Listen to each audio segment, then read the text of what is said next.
and welcome to Beneath the Page, and this is our special live Christmas edition. And to celebrate, we've got some friends in the studio here as well. Steve, over to you. Okay, well, we're as Sophie said, we are joined today by a selection of our previous guests from the episode so far. They were carefully handpicked on a criteria of how much fun we thought they would be to have with us at Christmas and whether they were willing to do it. So first of all, we've got the very appropriately named Carol Cole, who is the author of the Murder in the New Forest series of detective novels. We have the Queen of Christmas, Andreina Cordani, who has written several Christmas-themed murder mysteries, including her most recent one, A Scrooge Mystery, which was one of my favourite reads of the year. And we have Paula Harmon, who, as well as writing many, many historical fiction mystery novels, came on the show to talk about her novel, The Incomer, which again is a fabulous book. So, Carol, Andreina and Paula, welcome to the show. Thank you. Thank you. Nice to see And you. we were meant to be joined by one other guest who has had some technical issues and may or may not be joining us as the recording proceeds. So we'll see how that goes. But first of all, everyone, how has your Christmas been? Lovely, thank you. Yeah, lots of people getting quieter now. Yes, just Very relieved. festive. Yes, just relieved. It's not over, but you know what I mean. All the bits that you have to do are over. Has anyone got any bizarre family Christmas traditions that you want to share with us? Not that we wish to share, but thank you for asking, Steve. Yeah? We always play Articulate, and it's a bit of a battle between the older generation, as in the grandparents, and me and the middle generation, me and my husband, and the kids who are in their 20s. But we split in. Well, who won this time? Well, this time it was the under 30s against everybody else, and the under 30s won, which was a bit annoying. So that would have been your team then, Paula? Yeah, obviously, yes, obviously. So yeah, we get some bizarre things, and somebody's coming up with, it's in America, and it's blah blah blah blah blah, and eventually you get the answer because nobody's got it, and well, that's in Australia.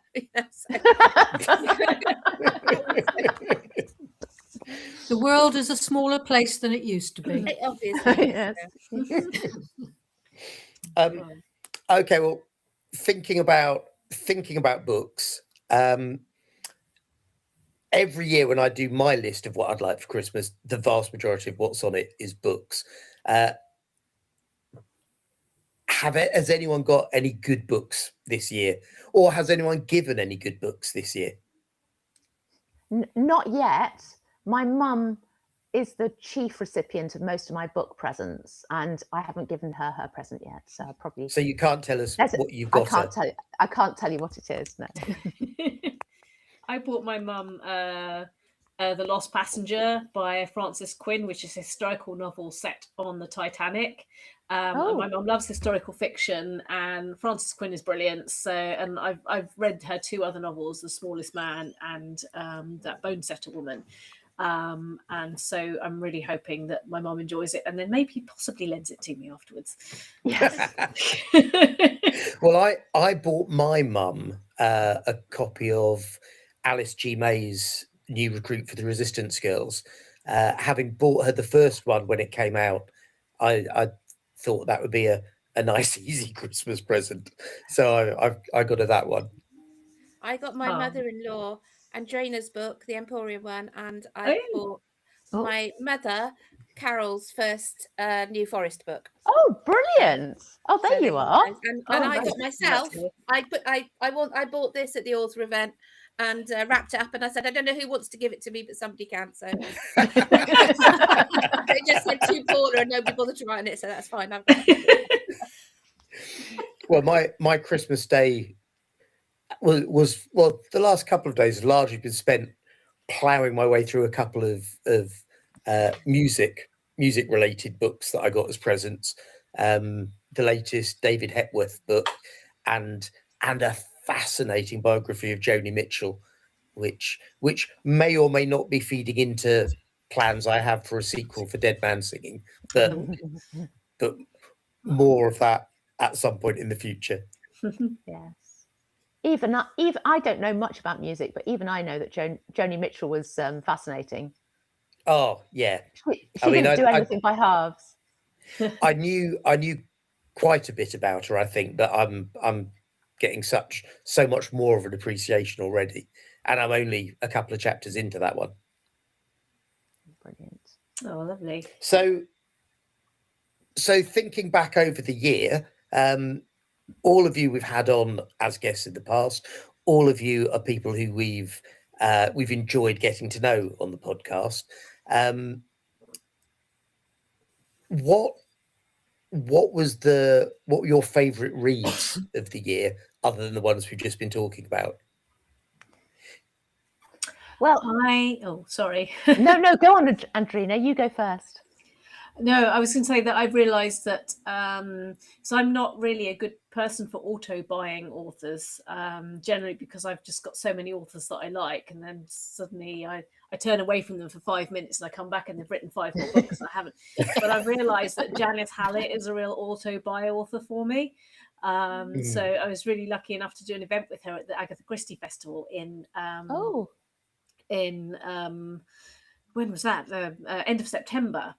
I just read her latest, The Killer Question, kind of in relation to that, and it's just so clever the way it's all written in emails and text messages, and some people don't get on with the style, but once you get into the sort of rattling through and you remember who everybody is, you've got it's so good at picking up on those like undercurrents of every social situation, and then when you throw murder in with that as well, it's like really funny and really clever, and also just, like that you get swept up in the plot. So I'm really enjoying Janice Hallett books at the moment. I was going to ask if it was historical, but I think you've answered my question with emails. Yeah, I've heard good things about that. I really enjoyed Joanne Harris's Vianne, which is a sort of one of the sequels to the Chocolat book. All right. But it's sort of more or less contemporary.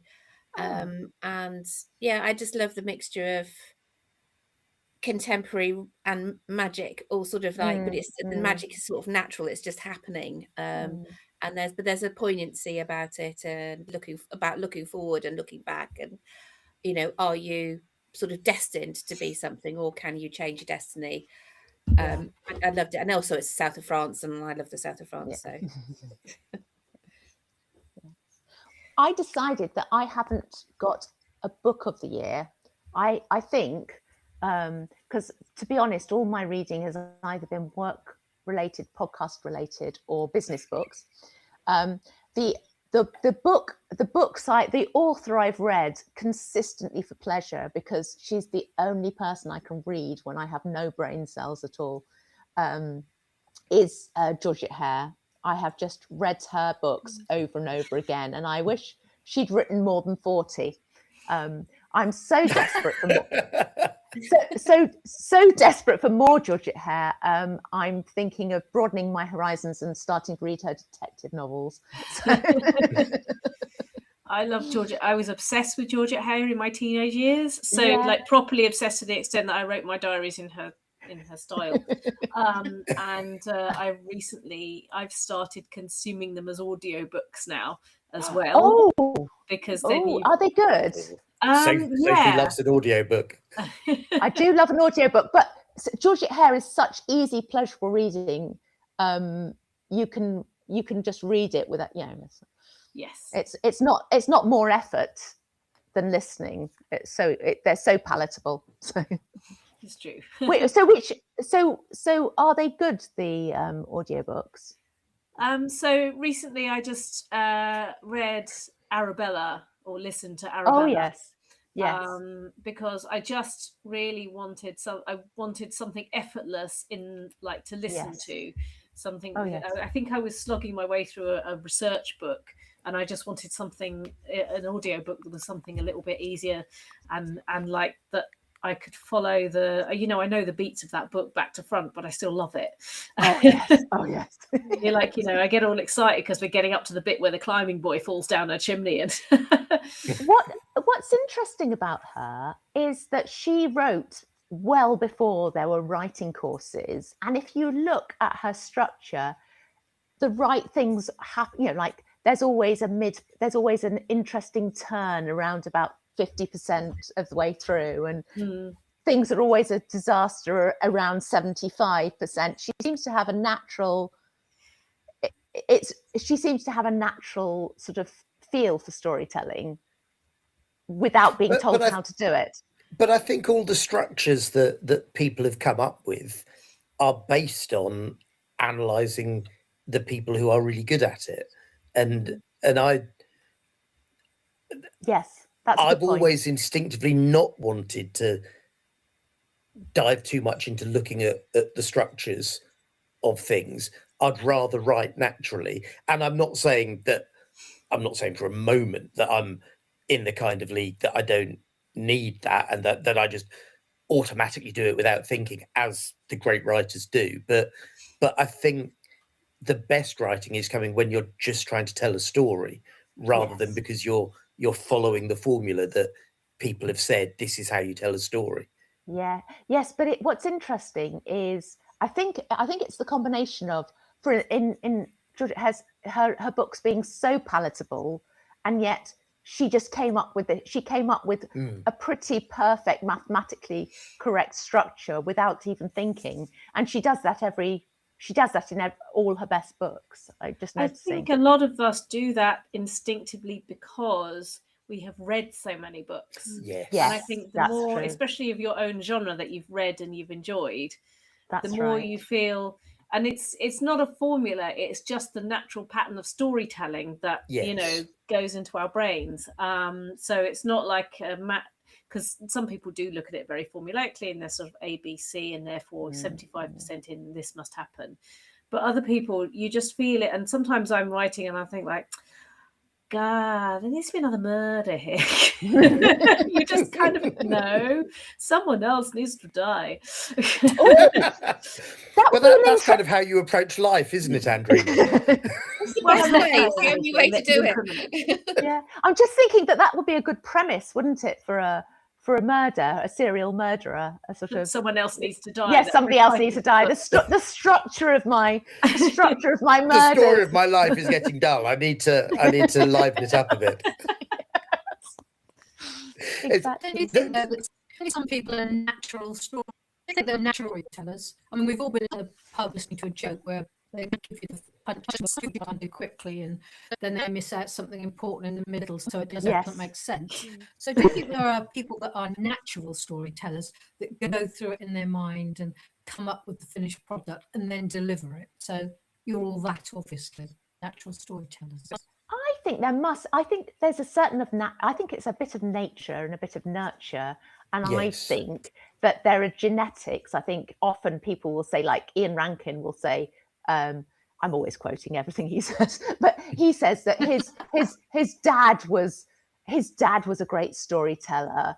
And I think there's a sort of a sense of genetics, but there's also that if you read a lot, then you get a sense, as Andreina says, you get a sense of story. Or if you listen to other people telling stories, you get a feel for what's normal, not normal, but what will work. There was always that thing. I can remember in school, and we were doing Shakespeare, and obviously they're trying to keep you awake in school, but sort of saying about some of the monologues being broken up in order to get your audience to wake up. And it's a sort of a natural thing that in a story you have to keep your audience engaged. So every now and then something has to happen, like you had to have another murder, or somebody has to run off with a footman or something like that. But something has to happen in order for you to go, oh, all right, okay. So just as you're sort of, you may be lulled into a sort of happy sense of reading, but to make the story work, you need to think, oh, what's going to happen now? So I think that has to. And I think going back to Andreina's point about these authors have read deeply and taken on board a lot. there's an idea that was knocking around a few years ago that anybody can gain mastery over a particular skill if you put in 10,000 hours of concentrated practice. Nick Hornby wrote a fascinating book comparing Charles Dickens with the pop star Prince. And a point he made in that was that not necessarily 10,000 hours of practicing the skill, but both of them had done the equivalent of consuming the media that they worked in, and they had absorbed so much, and that comes out in their mastery of their respective work. And I think there is a lot in that. Yeah, definitely. Yes. And it's an excuse for me to get Nick Hornby into the podcast yet again, which is always a good thing. I don't mind Nick Hornby. I think he's a bit of he's a universal story, isn't he? Everybody likes Nick. I don't know anybody who doesn't like Nick Hornby. That's read him. Well, anyway. No one's jumped in to interrupt you. No, I've enjoyed the Nick Hornby that I've read. Yeah. Another, in terms of my favourite book of the year, I've read a lot this year, and I quite early on when we started the podcast, I set up a rule that I would read at least one book for me for every one book I read for the podcast, just so the podcast didn't take over. So that's 40 books this year then, in that case, Steve. I've read 61 books this year. Very impressive. I bizarrely, and I didn't know we were going to be doing the podcast when I started this year, for the first time ever, I decided to keep a list, and my reading year ends on the 24th of December, because I always like to be done on that, so that on Christmas morning I can start on something that I've been given for Christmas.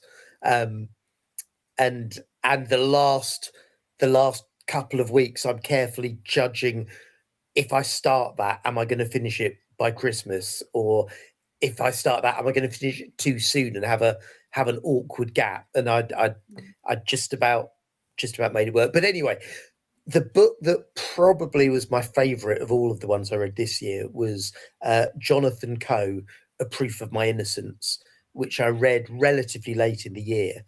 And he's a brilliant commentator on the grand sweep of where we are as a society and how we got to where we are with the rise of the far right libertarianism and Brexit coming and all of those things.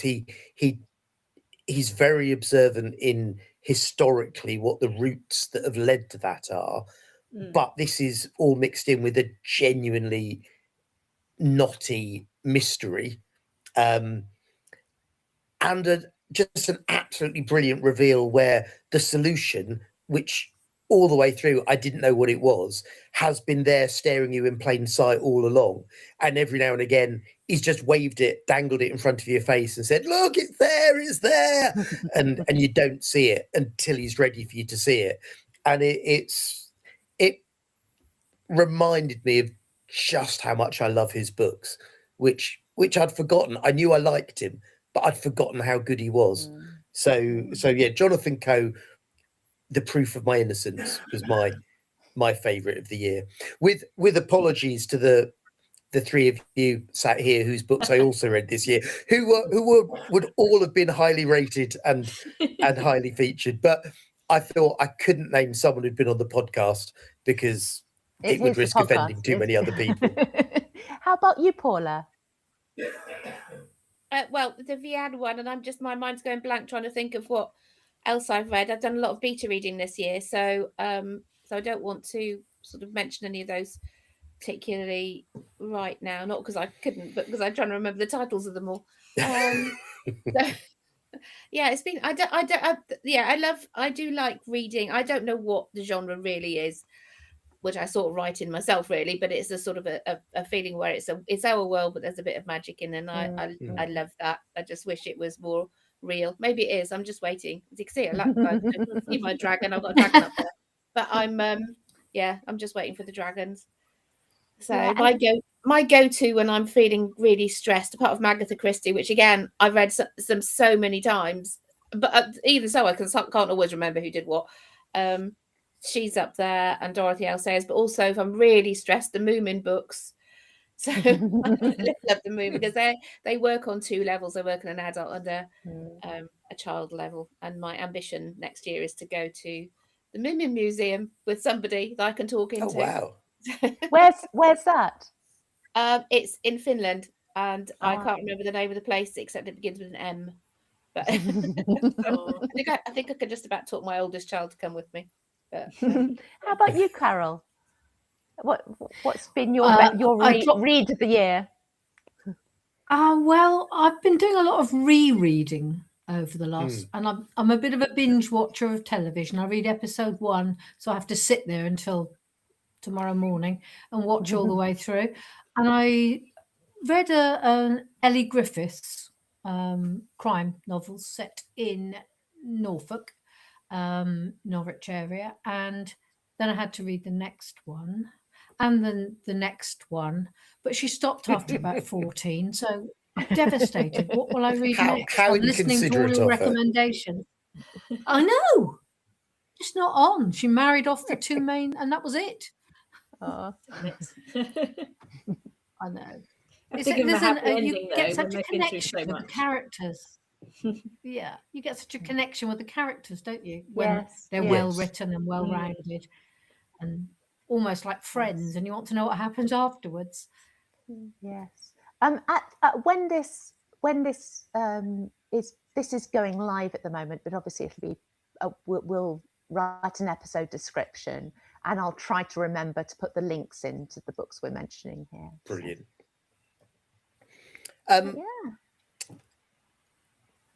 As we said before, we've had all three of you on the podcast, and we asked you then what your plans were next. I know, Carol, since we've had you on, you've had another book come out. Do you want to tell people about the third book in your series, the one that's out, which is sat in my to be read pile at the moment, and then tell us what you're working on at the moment? Okay, that was Killer in the New Forest, which, as the title suggests, is somebody getting killed in the New Forest. Cryptic. I like to make it clear from the titles what the genre is and what where it's set.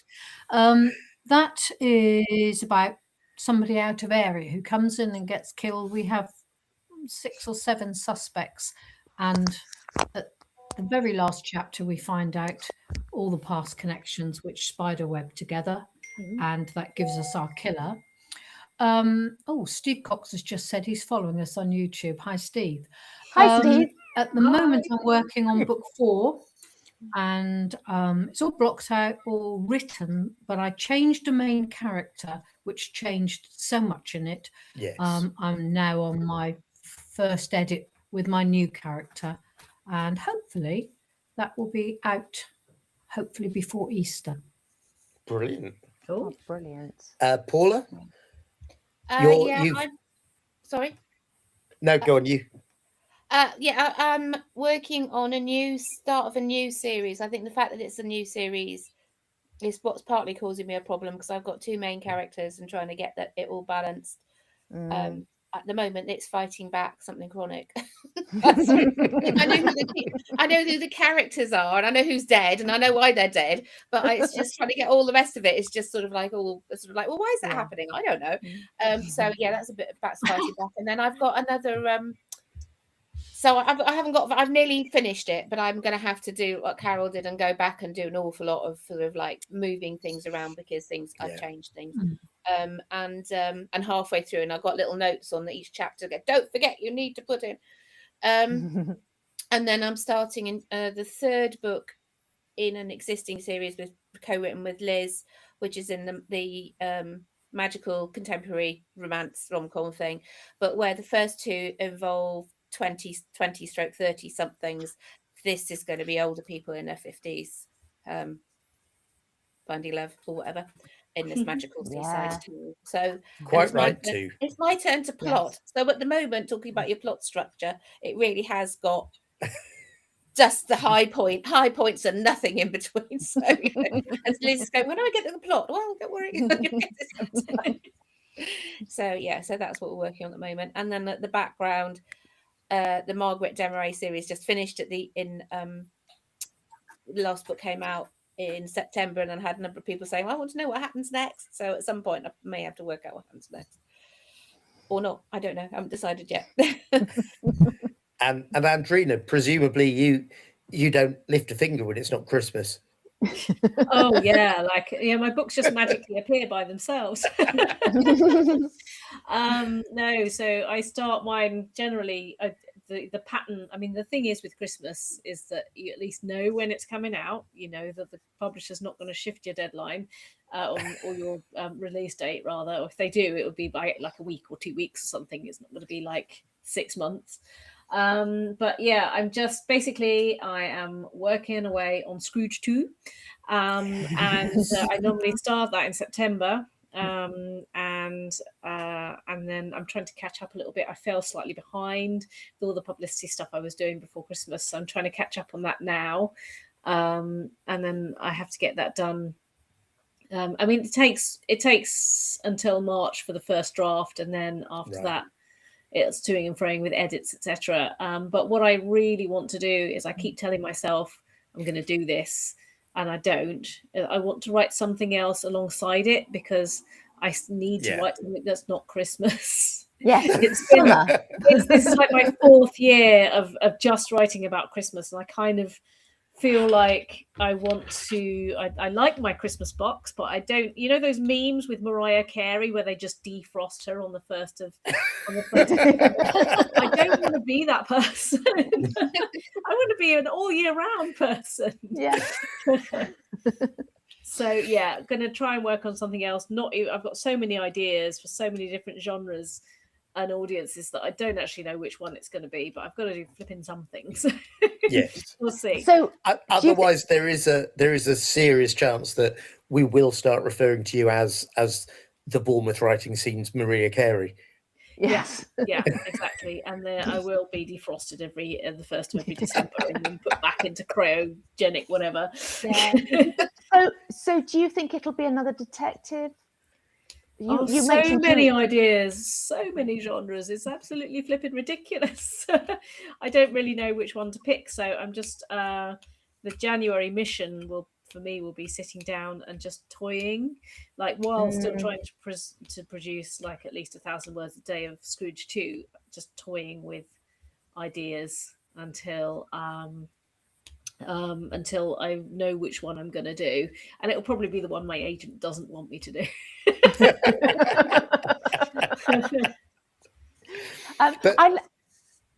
Go on after you, Soph.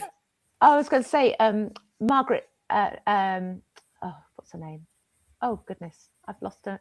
Yeah, Margaret Drabble. Apparently, somebody said, "Why have you used the word prolepsis?" I think it's a pure gold baby. In your first sentence. I don't think most people know what that is. And she said, that was just to annoy my editor.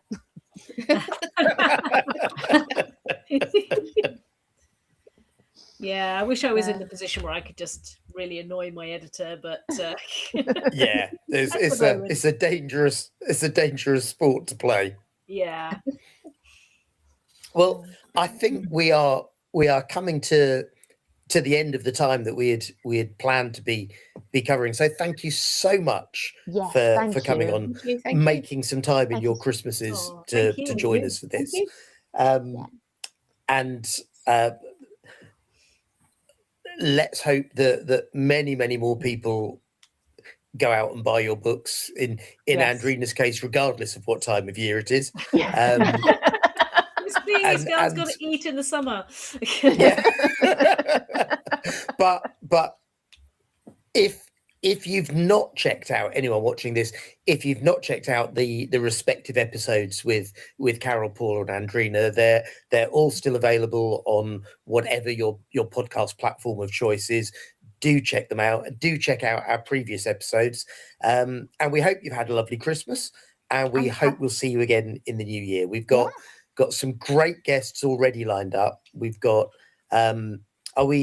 Sophie, I should have asked you this before we were live on air. Are we saying who the next episode is, or are we leaving that as a wait and see? I'm trying to. That sounds like we're leaving it as a wait and see. I think we might have. I can't remember which one we said, because we've got 2 in the bag, haven't we?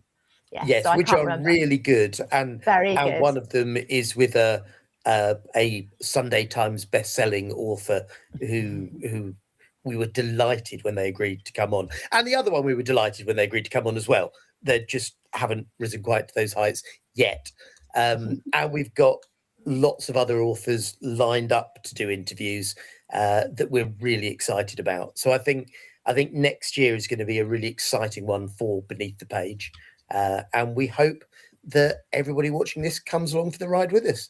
So thank you to our guests, thank you to everyone for watching, and have a very happy new year. Thank Bye you. everyone. Bye. Bye now. Bye.